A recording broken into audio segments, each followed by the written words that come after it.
Um, Obviously an exciting time of the year. There's nobody that loves, March more than me. Um, I love it. It's great to have an opportunity to be playing for something this time of year. Not everyone gets that opportunity. I want to give our guys a lot of credit for staying the course and, hanging in there. I do think we're playing the best that we've played all year at this point. What does that get you at 11 o'clock on Thursday? Hopefully a little momentum and confidence, but the team that plays the best, 40 minutes or whatever it takes on Thursday, obviously is going to prevail. So I do think, though, that the way we've played certainly has given us momentum and, some confidence. I think we've seen a lot of individuals grow and get better throughout the season. Our team's gotten better. We've gotten better in just a number, of areas and ways. And that's what you want. You want to be a team that's improving.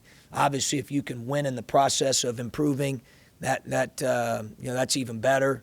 And so for our guys to get to experience that a little bit here lately, I think has been good again from a momentum and confidence piece. Obviously we're playing Indiana for the third time. We have great respect for their personnel and their scheme. They're well prepared. They're well coached. And, I said that going into game one and game two. It's no different going into game three.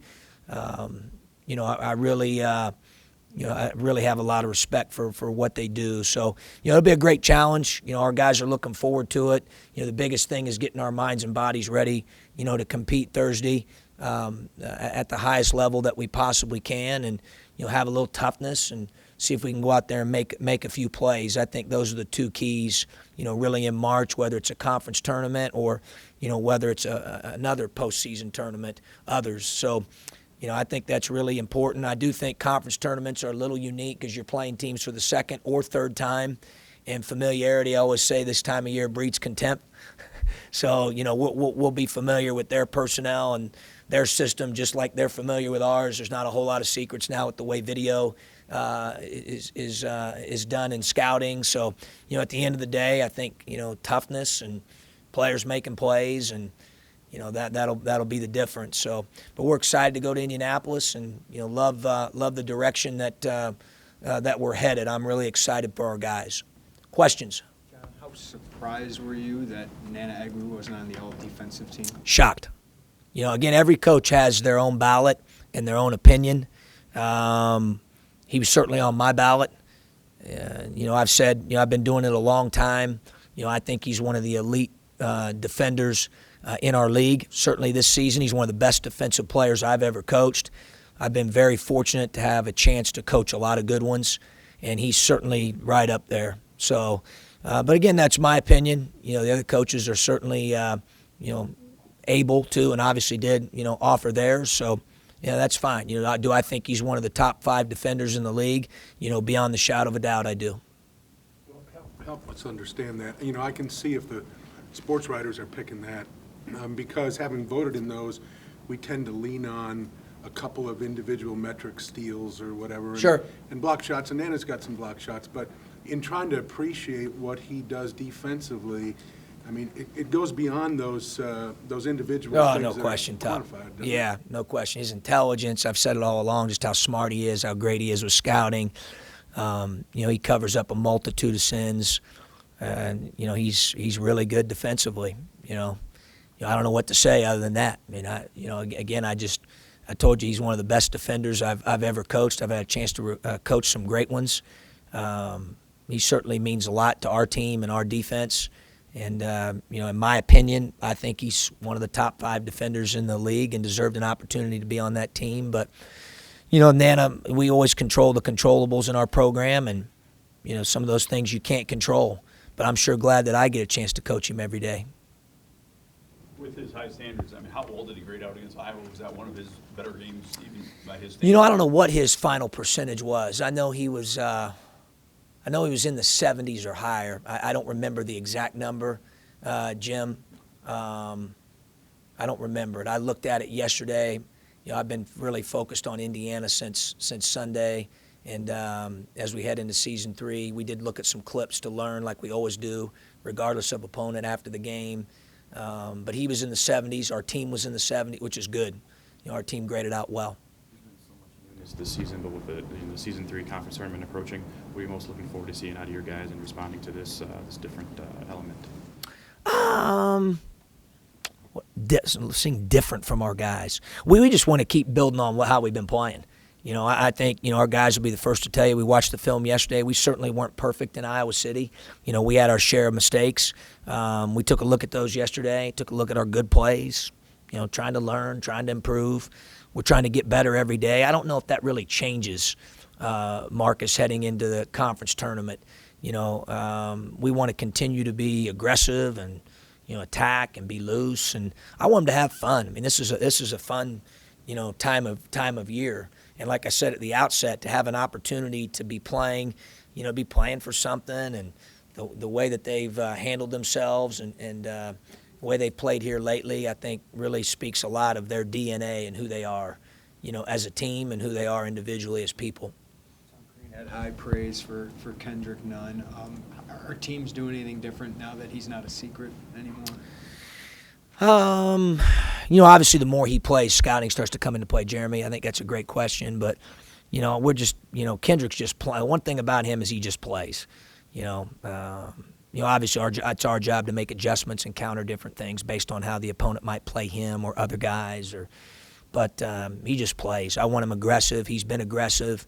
I think he's been really solid at the defensive end, has gotten a lot better there. He's really improved a great deal. And I thought certainly earned the honor of being on the all-freshman team. I'm really proud of him, the way that, as we talked about previously, he started out not playing a whole lot, and then just kind of battled and started to figure it out, didn't pout, kept playing, kept bringing it every day in practice. You could just see him getting better and better and better and improving by leaps and bounds. And so, again, it's kind of an honor that, he's earned it, I guess is what I'm saying, which is a pretty neat thing.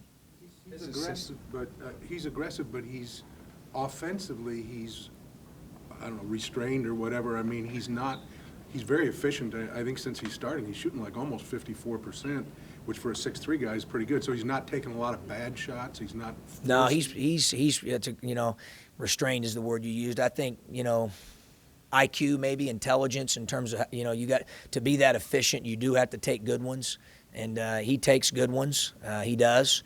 He's made a lot of them here, lately. Hopefully that continues for us and for him. And he's like I said, he's started to figure it out, Tup. He really has at both ends of the floor, and it's made our team better. Yeah, he seems to make other people better, like Nana. I mean, his assist numbers have gone up. Just how is that part of his game? Well, he's passed the ball, I think, really well. He does a good job of feeding the post. He does a good job of making simple plays. I think that, again, I think he's balanced being aggressive with also taking what's there. He's a good player, and, we're excited, like I said about Nana, that we have him, and, he's a big part of our program, and I love the way that he's grown and developed. Talk about the strong finish. You can even see in here, finished 5-3 after you put Malcolm and Kendrick in the lineup. Obviously, John and Joe are still contributing, but Sure. what effect do you think that lineup change had on these last 8 games? Well, I think it took us a little bit of time to adjust when you insert, guys like that. Anytime you change a rotation, it changes the dynamic of your team. I thought it was a move that would make us better. As I told you before, I was thinking about it for a little while, even prior to that, but just didn't feel like it was the right thing to do until those guys had grown up defensively, meaning Malcolm and Kendrick, and they were more accountable on that end. I think they have become more accountable. I think they appreciate things more, being that they had to earn it. At the same time, the reason I thought about it was for balancing rotations. I don't know. I mean, there's another team in college basketball that's entire bench at that point in time was comprised of 5 freshmen and 1 sophomore. That's pretty young, and those guys were coming along, but I just wanted more of a blend with experience, with our veterans, with our newcomers. I wanted more of a blend, and we were finally able to do that. I think, Joe and John, in particular, Joe had to go through some growing pains when we made that transition a little bit. John seemed to just kind of smoothly take off. Joe has battled, and in the last couple games, he's played really well, graded out well, played well, made plays the other day. So now, we've kind of got both those guys really playing well for us, in addition to the younger guys having grown up and developed and gotten used and adjusted to that role. So I think that's a big reason why we've played well. Is the margin for error widened at all? I don't know so much. I mean, I think at this time of year, you start get every basket's, it's hard to score. I mean, it's usually in conference tournaments, coaching's so good, schemes are so good, familiarity is with personnel is off the charts, so guys are taking things away. I still think the margin for error is, small. I think the one thing that's happened is, before offensively, we, maybe didn't have somebody that could consistently, or multiple guys that could consistently assist Ray Rice in scoring efforts. Well, now Nana's started to find his niche a little bit. We're playing inside out more, which has been good. He's gotten his, he seems very confident down there. He's made some big baskets for us. I think over this stretch run, he's averaged 8 or 9 points per game. Hill and Nunn have been in double figures. Now you got a shooter like Iki coming off the bench. We all know Joe's capable of getting double figures in a game. So I do think that on that side of the ball, offensively, I think it's helped us for sure. You say it's hard to score, and then combine the concept of Ray Rice. I was confused when Ray got that steal, 2:42 left at Iowa. It's in the far corner off Okay. your left. It looked, he had an open floor from there, and he slowed it down. Do you know why he did that? I don't remember the play specifically, Rob. I'd have to watch it on film. Probably just playing time and score. I trust Ray's judgment there. We certainly, wouldn't tell him to, not attack or not be aggressive in transition. We always want to do that. I always tell them, I'll let you know when we want to play time and score. 2:42, obviously in a tight game like that, that'd be too early to do that in a 1 or 2 possession game. But, I'd have to look at the clip maybe, or ask Ray specifically what he was thinking there. I know Tom Michael's going to come talk about the renovation, but is it kind of exciting to see the heavy machinery across the street? Oh, it's great, Jim. I mean, it really is. I noticed it this morning, being that the weather was even a little bit warmer and the sun was out, and you can see all the machinery and, all the fencing, and, they're busy over there, which is great. I mean, we're excited, have been for some time, obviously, from the outset. Coming here in March of 2012, we knew that was going to take place, and to now actually see construction happening is pretty cool. I want to ask about Kendrick's development and coachability. Can you tell the difference between a guy like him from, his dad as a coach, or maybe coming from a program like Simeon? Does that make a noticeable difference for his basketball knowledge? Well, I think that I think there's a lot of things that factor into Kendrick being who Kendrick is, and a lot of it's based on his experiences previously. Rob, I mean, the kid has won 2 gold medals, 4 state championships. He's played with great players. He's played against great players. He's been in big-time venues. He loves the moment. The bigger the stage, he loves it. You can just tell. You can see it when you look in his eyes. You can read his body language. I mean, he loves it. I think a lot of that's because of those past experiences. Then you add to the fact, obviously his dad's a coach. His dad had played. Rob Smith's a great coach, comes from a great program. So he's just been around winning. He wins. That's just who he is. He's a winner. He doesn't know any other way. That's his makeup. So, do I think that's helped him in having the type of year that he's had? No question. Experience can be, I share that with you guys often, that my dad says that all the time, experience can be a great teacher. And I think experience has really taught him well. What's the chances Jalen will be available for you Thursday? Still day-to-day tough right now.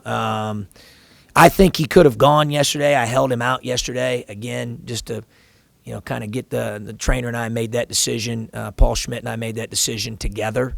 We're going to give him a shot today, see what he looks like today. Obviously we'd like to have that depth, heading into Indianapolis. Talk about our freshmen. Talk about Indiana's freshmen a little bit, and what Williams and Robinson, of course, Vonleh has been there all along. But Yeah. Those other 2 are showing sparks, aren't No they? question. I think their guys have really improved. Their freshmen have continued to get better. Williams has been in double figures, Lauren, 3 of the last 5 games. Robinson, I think is a really good player. I made the comment after game 2. I don't know him at all, but just watching him on film and coaching against him, he looks like my type of guy. I'd love to coach him because he's tough, he defends, and he plays offense as well. He plays both ends of the floor. He's a two-way guy. Seems like a pretty tough kid, reminiscent a little bit of Kendrick in that regard. So I really like him a lot. And then obviously Vonleh, from rebounds to block shots to scoring. And then I think he's continued to show his versatility by playing on the perimeter, making threes at 60%. He's really, really talented. So those 3 guys have certainly gotten better, very similar to our freshmen, I think, who have gotten better. And I think the opportunity that those guys had there, just like the opportunity our guys have had here, certainly assist that along. And I think, obviously, just from watching from afar, that they've made the most of it, and I think our guys have as well. John, how does a mentality change from maybe a Michigan who's already in the NCAA tournament to you guys who maybe need some more wins going into the conference tournament? Does that mentality change, or is it the same? Well, our mentality is, obviously we have a game 11 o'clock Thursday, and our focus is on that game and playing the very best we possibly can.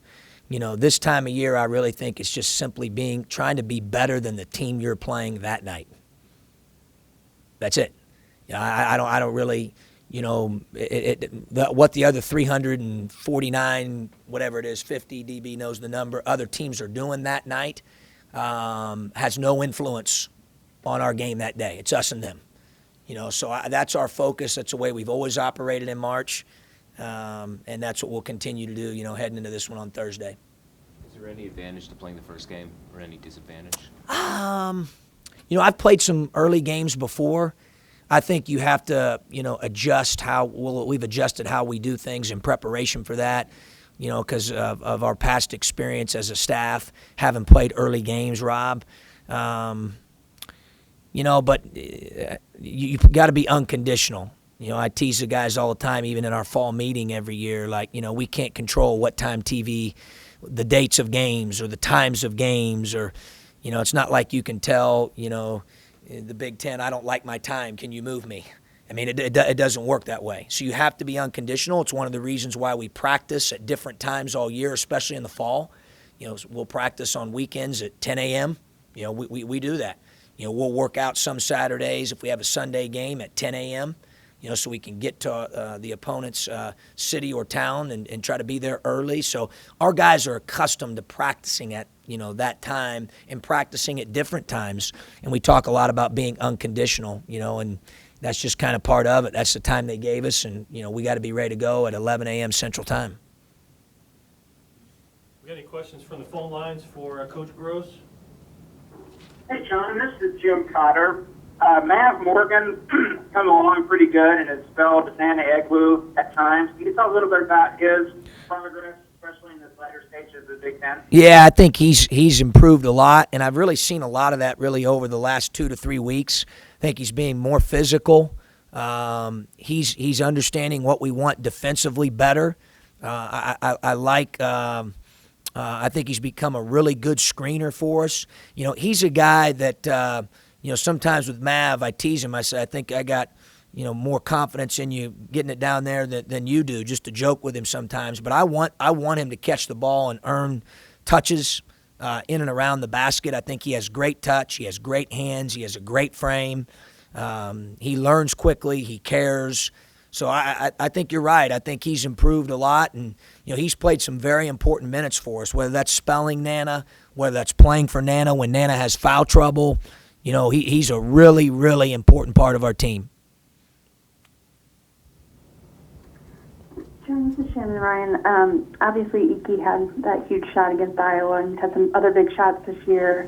He started out kind of struggling. Just wondering, how you'd sum up his season here. Oh, he's been terrific. As I told him when he came out for senior day, he's been a godsend. Really the things you guys see are obviously the games, but what I see is a fifth-year senior that was voted as captain by his peers, that already has his degree, that does everything he's supposed to do academically, that is a great citizen, that represents everything we're about in our program. And when you have a young team, Shannon, like we had at the outset, and you have an example like that, and you can bring a guy on your roster that is a pro's pro, I think his leadership by example for our newcomers has been terrific. So that in itself, that intangible aspect is as or more important to me than even the production piece, which obviously he's produced. He's rebounded, he's made shots, he's made big shots.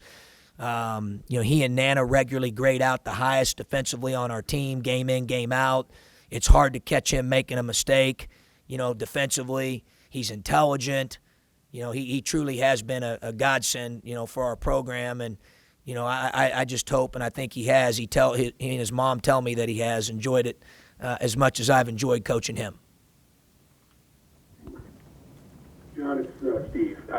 The other night, Nana started so fast offensively. He's had some really strong starts. I guess the other night that second foul, got in the way of what he might have been able to accomplish in the scoring column. But it does seem that he scores less late than he scores early in general. And can you just talk about whether or not he's got that kind of a breakout scoring game in him still, you think? Well, for him, he's been in double figures frequently lately. He's been efficient. When you say breakout, are you talking like a 30-point game, Steve, or 25 or 20 or? Yeah, maybe that. Maybe high teens, 20. Could he give you that? Yeah, it's possible depending on how the opponent's playing him in the post and on the perimeter. It's possible because he has great touch. We know he can shoot the basketball. He's great on the offensive glass, which can lead to putbacks, can lead to free throw attempts. He's gotten more comfortable in the post. We've thrown it in there more. Yeah, I'd say, yeah, it's possible. But the biggest thing with him is, and that's sometimes what frustrates me, is everyone wants to, say whether he's playing well or not, whether he makes shots or not. That's bonus. What he does is rebound and play with energy and defend at an elite level. And, he brings things to the team that don't show up on the stat sheet. And there's a big-time value in that. So, could he have a, 15, 20-point game? Sure, I think he's capable. Does he have to score 20-plus for us to be competitive and put ourselves in a position to win? I don't think so. I'm not opposed to it. If he wants to get 20, I'm cool with that. But his value is, just it really comes in a lot of different areas, other than just being a primary scorer. Thanks. Sure. Any follow-up questions on the phone lines? Anything else in your room? Okay, thanks, guys. Safe travels to Indianapolis.